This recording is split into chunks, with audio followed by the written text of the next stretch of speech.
Good morning. Ano naman kita subong sa Mega World, no?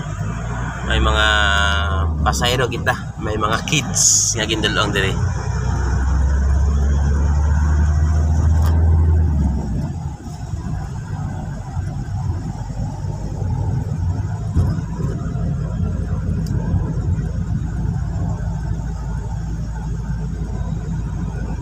So amoy ni ang Mega World sa Iloilo.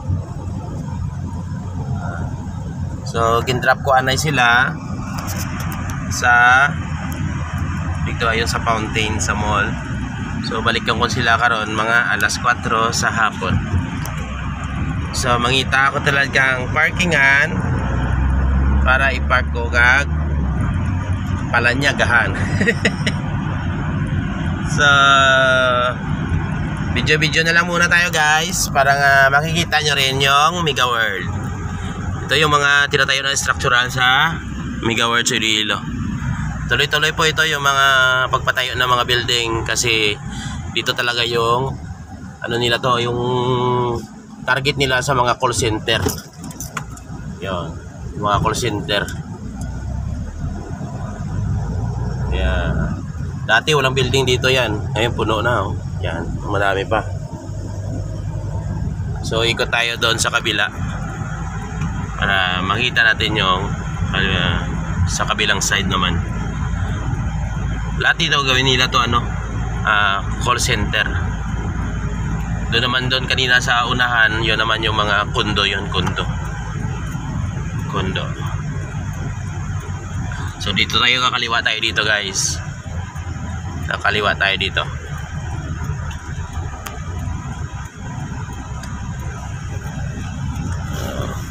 Ako mahilig talaga guys sa pagkuha ng mga videos. Oo, mahilig talaga ako. Pero yung hindi ko lang mahilig guys, yung ipapakita yung mukha ko sa videos.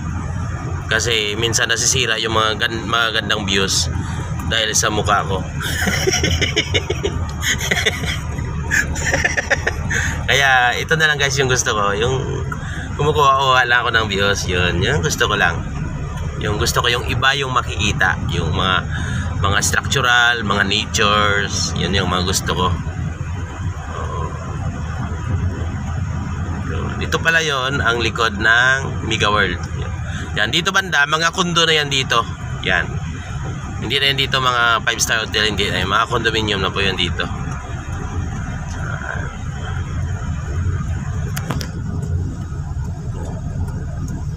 Tapos doon sa dulo-dulo konti, doon sa parang may clock, mayroong orasan. Ano yan doon? Yun na yun ang tinatawag nilang mga ano ng mga call center doon. Yan mga una-una talaga yun. Oh. Ay, nakasarado pala dito. So, ikot tayo. Kakaliwa, kakanan tayo. Tingnan nyo guys, ang ganda ng ano no, structural no. Parang sa Europa lang no. Yan. Yan no. Ang ganda na pagtayo no. So, dito tayo sa likod. Ikot tayo dito. At sa kabilang side doon, ganun din yun. Condominium rin yun doon sa kabila. Yan ito. Yan. Yan o, condo rin yan sa kabila. Kaso may bakod dyan. St. Dominic. Ganda talaga no.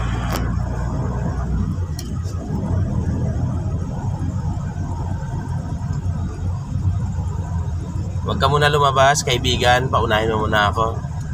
At salamat. Yun. Tapos huwag na tayo pumasok dyan. Dito tayo, kakaliwa tayo dito. Para lalabas tayo dito. Ay, parang sarado rin yata to eh.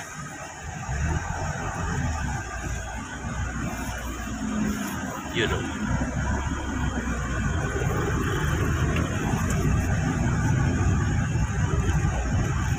Nasanay naman kasi ako na mag-isa kahit nagda-drive ako. Nasanay naman ako na magkuha ng videos kahit mag-isa lang ako. Yun. Yun o. Yun. Ang ganda lalo pag gabi. Pag umiilaw yung mga ilaw dito, yung mga lighting, maganda tingnan guys. Oh. Yan. Yan, ito yung mga ganito, mga call center yan. Dito magkabilaan, call center rin yan. Yun ang Richmond Hotel.